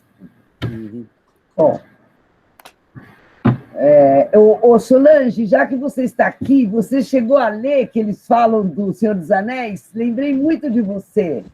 Porque eu não sei o que é que eles falam, que não sei se você chegou a ler o texto, que ele fala que não adaptaram, ele ficou chateado, que não adaptaram a uma parte que para ele era muito importante. E aí eu achei legal isso, né? Que ele mostra essa desilusão que as pessoas ficam quando elas gostam muito do texto, elas vão ver uma adaptação. Então ele comenta que qual que é o... Gente, alguém lembra? Para comentar com a Solange sabe muito desse texto. Não, eu não sei tanto assim. Sabe sim. O que acontece, Silvia, é que assim, todo fã do Tolkien, ele invariavelmente tem uma queixa para fazer do filme, porque se fosse fazer a história completa do Senhor dos Anéis, seriam 7 filmes de 3 horas, é absolutamente inviável. Eu tenho uma cena favoritíssima que ficou de fora, eu fiquei super chateada. Quando os hobbits estão na floresta e as árvores começam a comer os hobbits, elas engolem, fica só as perninhas deles de fora. A criança, já pensou as crianças vendo uma coisa dessa, sendo os hobbits sendo engolidos, assim, ninguém ia gostar. Olha aqui, é a Story, eu não sei se fala assim, of the Shire. Ele falou que tiraram essa batalha, que não era muito importante, ele até entende porque tiraram. Mas ele ficou chateadíssimo. E você, ficou também? Não, eu Fiquei, claro, eu fui para o cinema esperando para ver as árvores engolindo os hobbits, que é muito legal. E realmente é uma visão assim muito contrária à tendência geral de você ver a natureza sempre como uma coisa boa, linda, maravilhosa, a mãe natureza, não sei o quê. Naquele pedaço exato da floresta, ela não era bondosa. Mas eu conversei na época do lançamento do primeiro filme com um colega meu que era assim, tolkieniano de carteirinha, fanático, que quase sabia o livro de cor, e o argumento dele foi, para colocar essa cena, teria que colocar o Tom Bombadil, que é quem salva os hobbits. Ia ser mais uma personagem com uma história imensa e teria de aumentar o filme. Eu falei, por que não bota um elfo qualquer para tirar eles da árvore? Não precisa, sabe? A história em si, a cena em si é muito mais legal do que o Tom Bombadil, que para mim não é uma personagem tão interessante assim do Tolkien, mas todo mundo ama. Então, assim, isso é coisa assim horrorosa, né? Esse tipo de coisa também, sei lá, de repente eles iam gostar.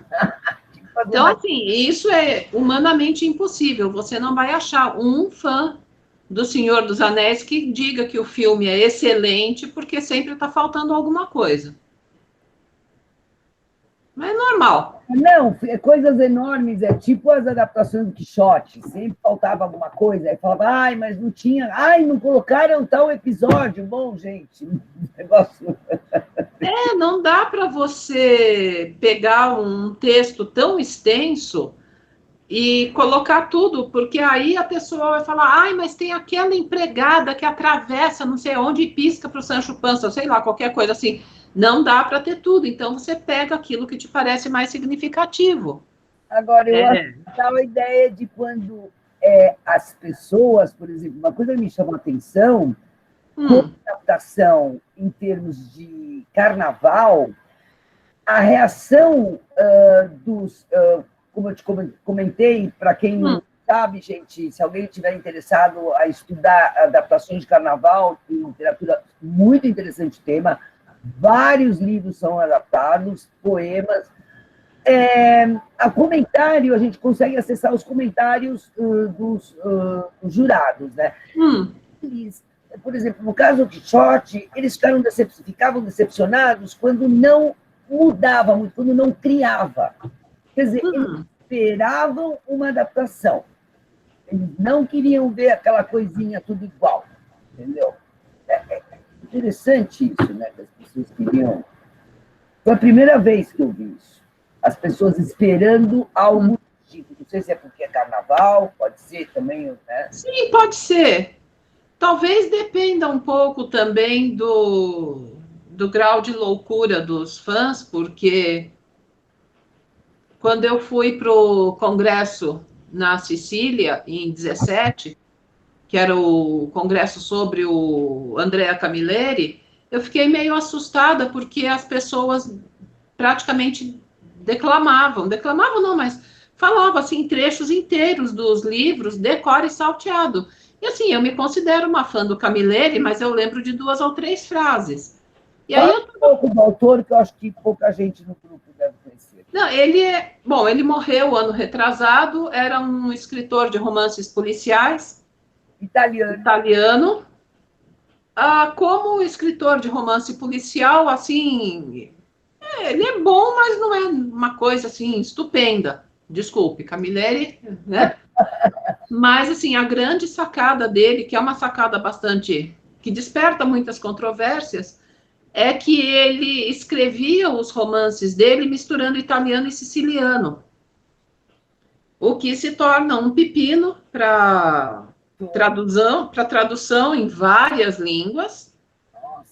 Tem a do Steven Sartarelli para o inglês, mas eu não lembro se sai nos Estados Unidos, é na Inglaterra ou se é nos Estados Unidos só.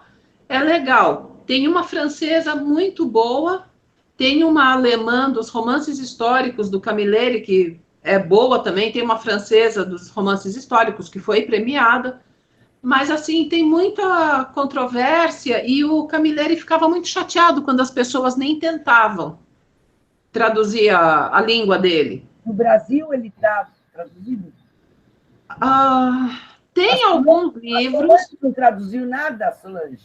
A Solange só fez umas traduções minúsculas para o livro que eu escrevi depois do pós-doc, porque eu não sei o que aconteceu, não sei se as pessoas cansaram de ler, não sei se houve briga, mas uma parte dos direitos dele estava com a Bertrand Brasil e a outra parte com a Nova Fronteira, eu acho, ou a Record.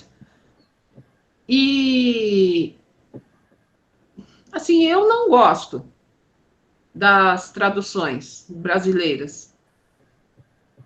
Num dos livros históricos, por exemplo, os dois tradutores colocam, dada a impossibilidade de traduzir a língua do Camilleri, tá, então, sabe, eu acho uma coisa assim, e a tradução dos romances... Por falar, dada a impossibilidade da tradução, desculpa, já começou... Não, eu acho que sempre dá.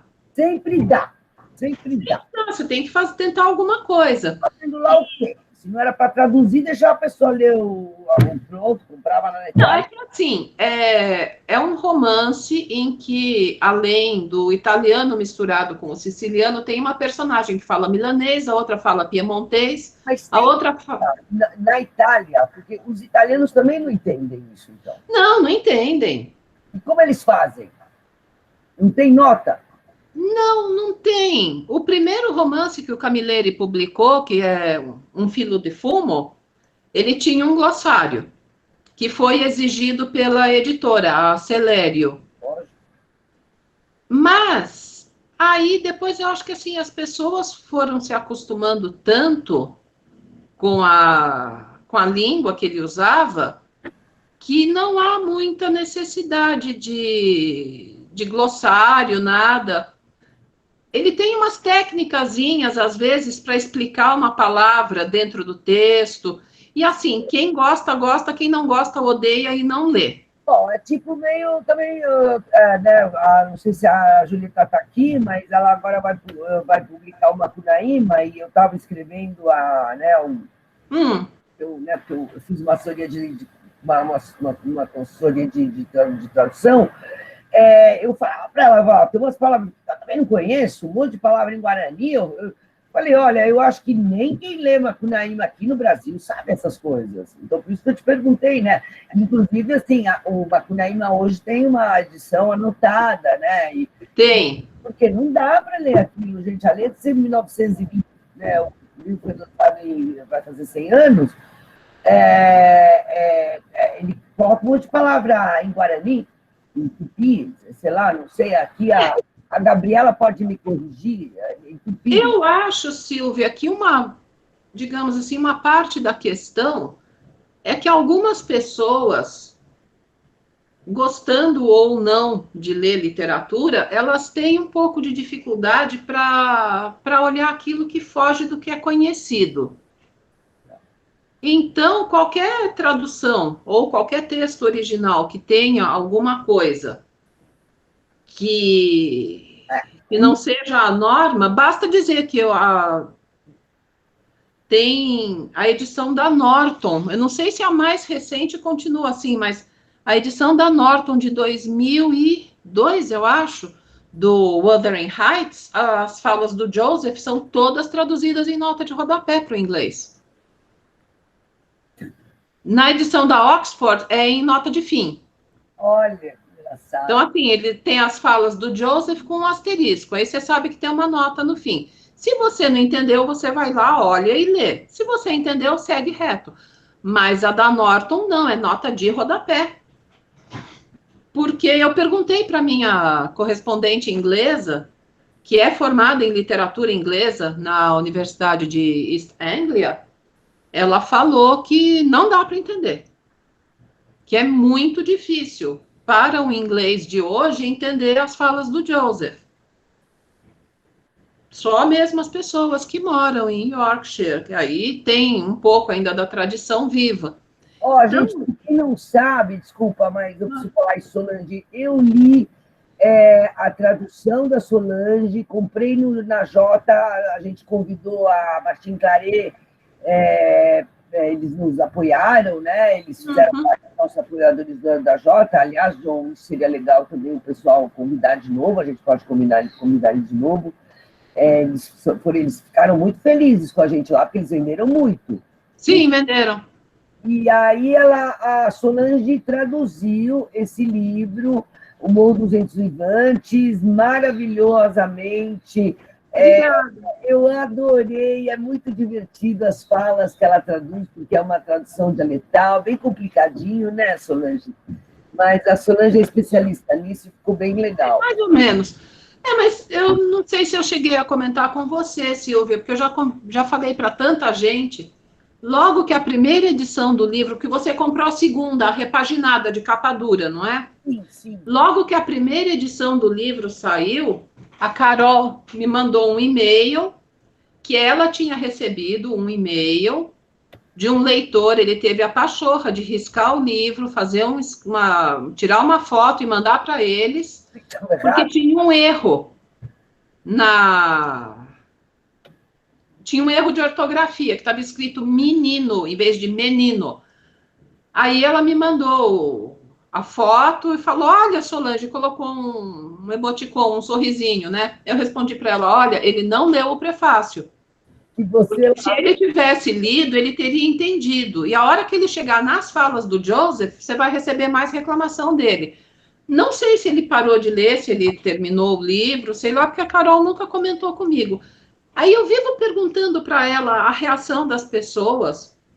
A única coisa que eu sei é que o Morro dos Ventos Vivantes é um dos best-sellers da Martine Claret. Não, estava muito bem traduzido. Ô, Solange, aproveita que você está aí no floor, vamos passar para falar do Gotas, porque já são 3 dias. Tá. Ver agora. E só queria ver aqui, ó, a Fernanda está falando que é verdade, eu li essa tradução da Guerra e Paz, era uma antiga, que era do Círculo do Livro. Não sei se é a mesma, mas tinha um monte de coisa em francês. Eu lembro que na época eu não sabia francês, eu não entendi o que estava escrito. Está tudo escrito, tudo.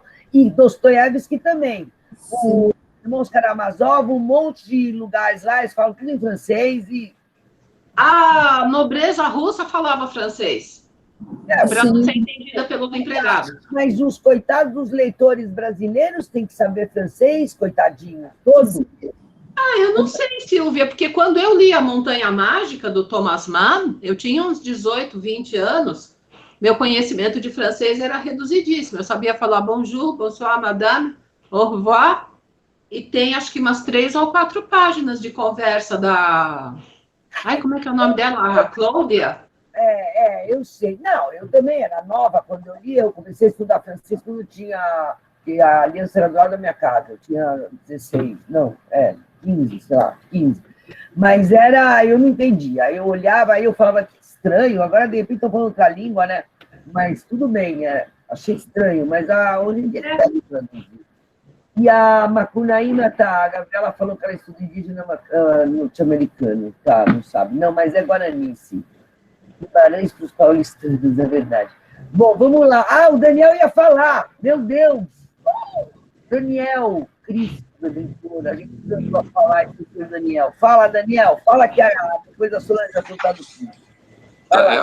Bem rapidinho, só para tentar assim, fechar aquela coisa do canônico e do grotesco.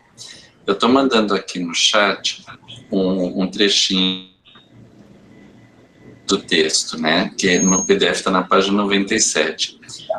Ele diz assim: Bakhtin is making an important distinction here.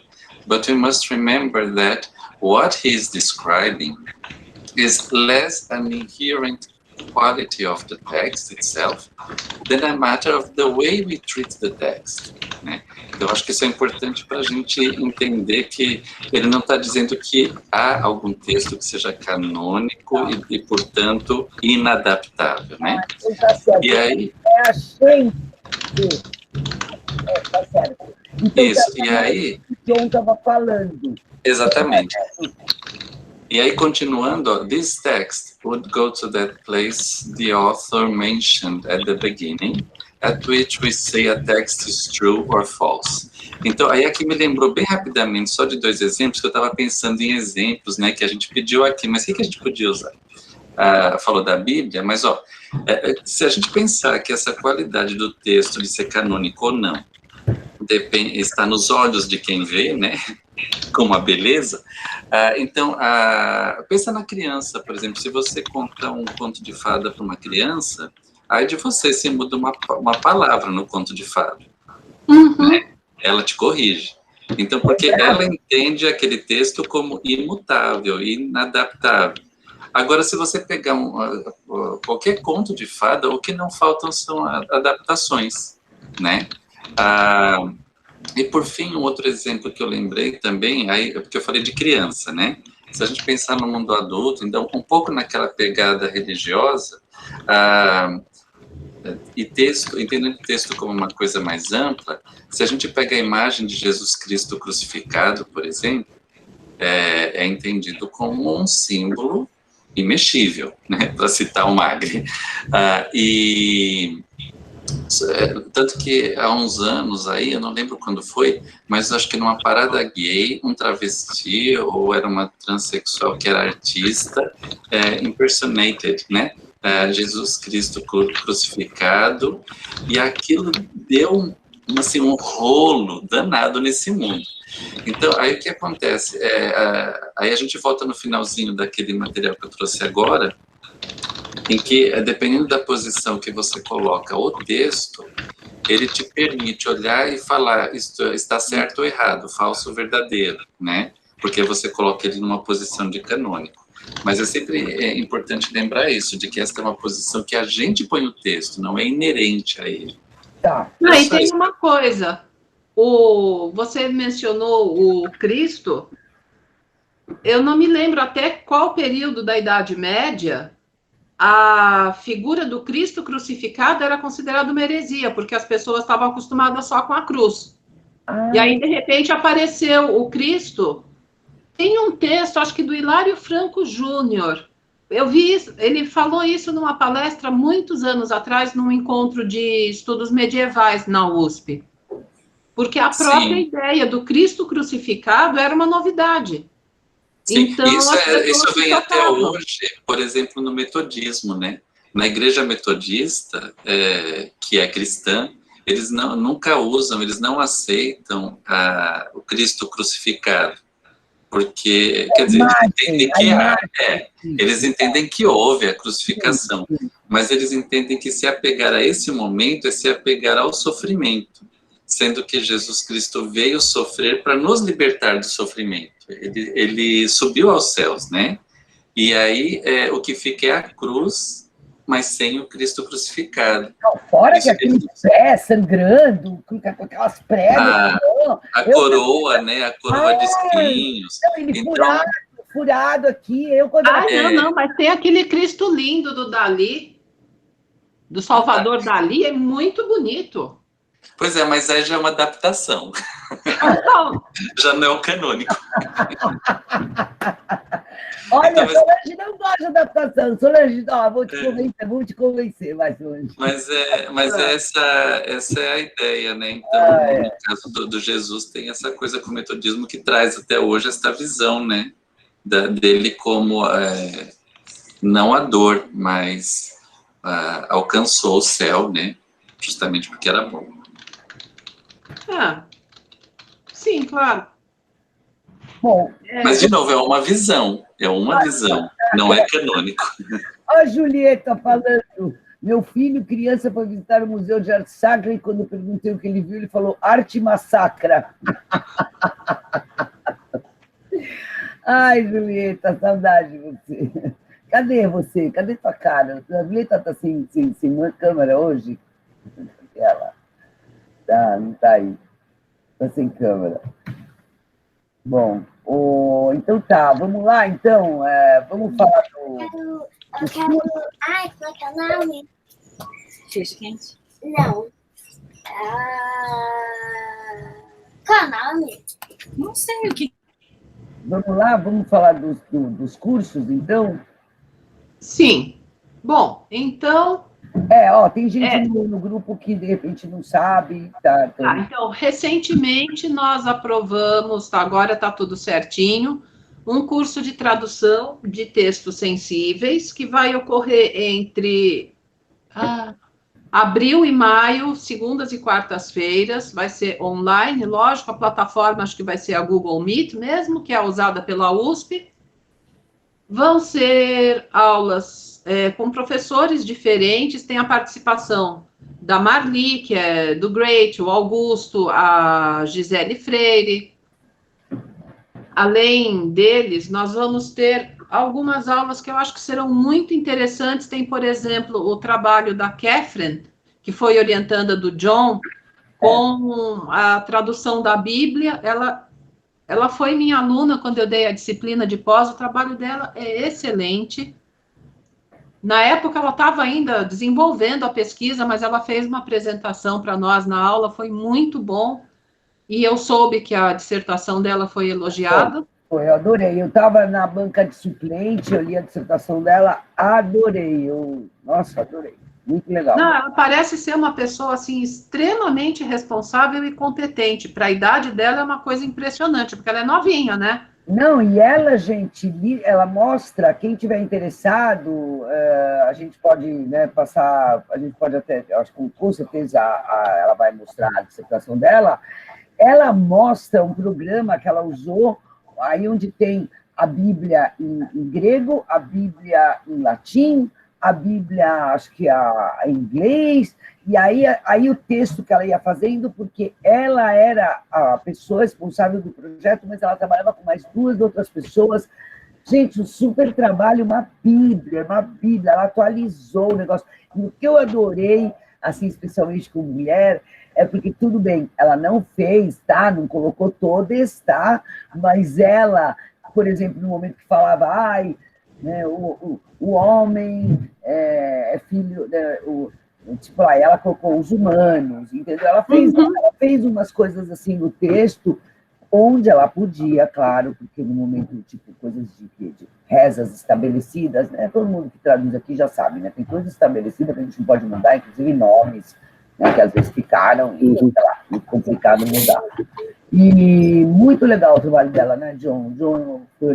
Sim, porque é interessante uma área, a USP, nossa área tão secular, que temos acho que a pessoa não quer saber muita gente não quer saber da religião e tal. Então é interessante ter esse tipo de estudo, ou religião, por exemplo, só estudos hebraicos, assim, então... Não, muito legal. Eu adorei o trabalho dela. Muito legal. Sim. E ela continua agora no doutorado, né? Não, em estudos hebraicos, sim. Sim, em estudos hebraicos. O que ela vai fazer no doutorado? Você já sabe? Que eu saiba, ela continua com estudos de tradução da Bíblia. Não, porque ela fez, o projeto era atualização daquela Bíblia, que inclusive até comprei. Eu tenho essa Bíblia dela, depois um dia eu mostro. A Almeida, não é? Gente, ela teve uma sacada tão legal. Uma das coisas chatas da Bíblia é o jeito, daquele jeito, né, que sempre foi escrito, né, quando são os diálogos, que fica tudo misturado, você não sabe quem está falando com quem. Ela arrumou, nós estamos falando da Catherine, Gisele, a Gisele se perdeu de quem a gente está falando, a Catherine, uma das professoras que vai dar aula no Gotas, desse semestre. Aí, ai, que eu estava falando, esqueci. Dos diálogos na Bíblia. Os diálogos. Ela pegou e ela separou como diálogo mesmo. Então, você olha o texto e você vê os diálogos. Claro, né? Pequeno, arrumado, tipo um texto de Bíblia. Mas muito mais agradável para leitura. Muito mais, gente. Vocês não sabem. Nossa, eu adorei o trabalho dela, te juro. Eu virei fã dela, né? Realmente muito legal. Bom, fala aí do curso, vai. Bom, aí outra aula que também eu acho que vai ser bastante interessante é a do Rodrigo, que tem um projeto de tradução das tragédias de Shakespeare. No momento ele está traduzindo o Romeu e Julieta, e ele vai falar sobre a tradução dos trocadilhos de teor mais assim sexual, erótico, não sei exatamente. E uma coisa muito interessante que ele comentou comigo, que ele conversou com vários atores enquanto ele fazia a tradução, e os atores comentavam com ele que várias das cenas em que aparecem elementos mais cômicos, por exemplo, eram cortadas nas encenações aqui do Brasil para deixar a peça uma tragédia mesmo, do começo ao fim, muita dor, muito sofrimento, muita tristeza. Ele falou que em alguns momentos, assim, tem umas intervenções dos empregados que falam, olha, ela está chorando, não sei o que, diz que tudo isso, assim, era basicamente deixado de lado. Parece ser bem interessante também a aula dele, e depois a gente vai ter, bom, são 12 aulas? Não, 10. Acho que ficaram, acho que foram 12 ao final. 12 mesmo? Bom, vai ter um programa bastante variado. Tem as 2 aulas sobre teatro do Augusto e da Gisele, eles vão falar sobre o Tennessee Williams. Nós teremos a vai ter última parte aula. prática, né? Isso é legal, vai ter uma parte prática. Sim. Não, eu acho que os participantes, de uma maneira geral, vão deixar um espaço aberto para conversa, para uma discussão no fim. Sim, sei lá, aquela célebre meia hora ou 20 minutos, pelo menos, para comentários e dúvidas. Então, assim, vai ter um programa bastante variado, acho que pode agradar as pessoas de uma maneira geral. Vai ser muito difícil alguém dizer, nossa, não tem absolutamente nada que me interesse. Pelo que saiu no site, o curso é gratuito. As inscrições serão feitas na primeira semana de abril, pelo sistema Apollo. O curso está aberto para o público em geral. Que eu me lembre, não tem pré-requisitos. Vai ser um curso com algum tipo de avaliação, então eu suponho que depois as pessoas recebam o certificado. Não, isso o certificado, sim. Né? Tem um mínimo de 75% de frequência. Magic. E, assim, foi cabulosinho para montar o curso, mas eu espero que bastante gente, para também despertar um pouco a consciência das pessoas a respeito da dificuldade de traduzir esses textos chamados de sensíveis, não é? Então... E a gente também, a gente pode, bom, você quer falar mais alguma coisa do curso? Eu vou falar rapidinho do webinars. Vou fazer um lanchinho. Não sai do computador, você não pode ficar o dia inteiro aí, faz mal. A gente está com o ciclo de webinars do Citrate, como todo mundo sabe, vai começar agora, na próxima sexta. Vai ter uma palestra da professora Adriana Zavalha, e o próprio Rodrigo Bravo, ele já aceitou o convite. Nós vamos no dia 23 de abril, vai cair numa sexta, nós vamos celebrar o aniversário de Cervantes e de Shakespeare, e o Rodrigo vai falar sobre o Hamlet.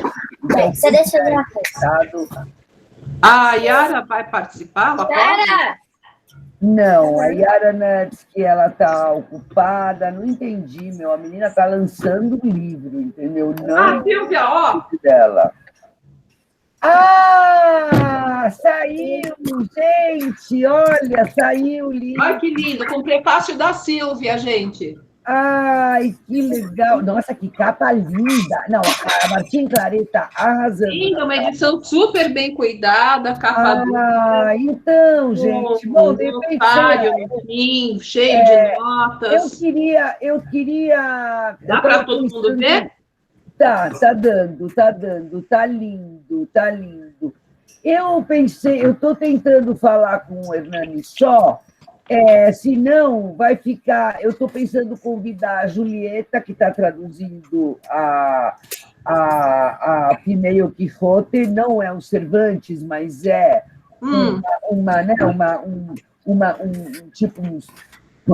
digamos, até um sequel do Quixote do lado versão mulher, né? Então, acho que ela poderia falar um pouco do trabalho, ela não acabou, mas eu acho que ela poderia, né, ajudar um pouco na discussão.